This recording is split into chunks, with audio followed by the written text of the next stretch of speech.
From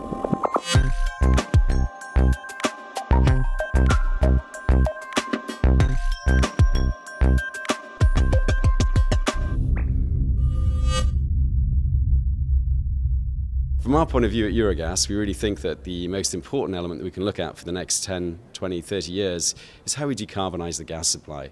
Natural gas has been a great supporter of decarbonisation whilst it's replacing coal, and we'll continue to do that job for the next 10 to 15 years and help us meet our CO2 targets by 2030.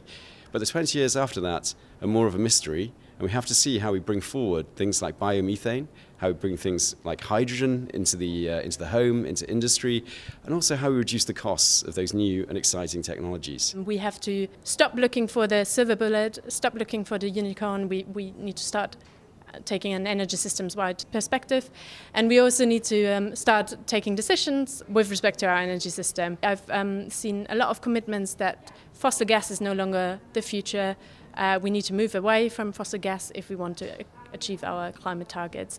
So I think that is very positive. But then we got kind of stuck in a debate around gas versus electricity. I think what we need to do is move to a discussion where we look at the challenges we have, for example, seasonal balancing of our energy system, industrial decarbonisation. What are the available solutions we're having? So I think we need to move from this kind of gas versus electricity to a solutions-focused conversation. Using renewable and decarbonized gas as well as the gas infrastructure saves billions of euros. In 2050, at least 30 to 48 billion euros that can be saved. The transport as well as the storage that gas infrastructure offers is responsible, or the reason why the savings are so high. Storage in the gas infrastructure is about 1,000 times higher than in the electricity grid. The gas infrastructure network is very well developed and very far-reaching, and it's able to transport energy at a very low cost. Essentially, the future is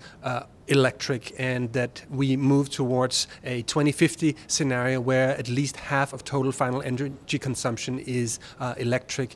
That raises the question, of course, what is the role for the gas system in such a world? Most studies see a declining volume of gas in the overall energy supply, and that means we also need to reflect on what kind of networks we have.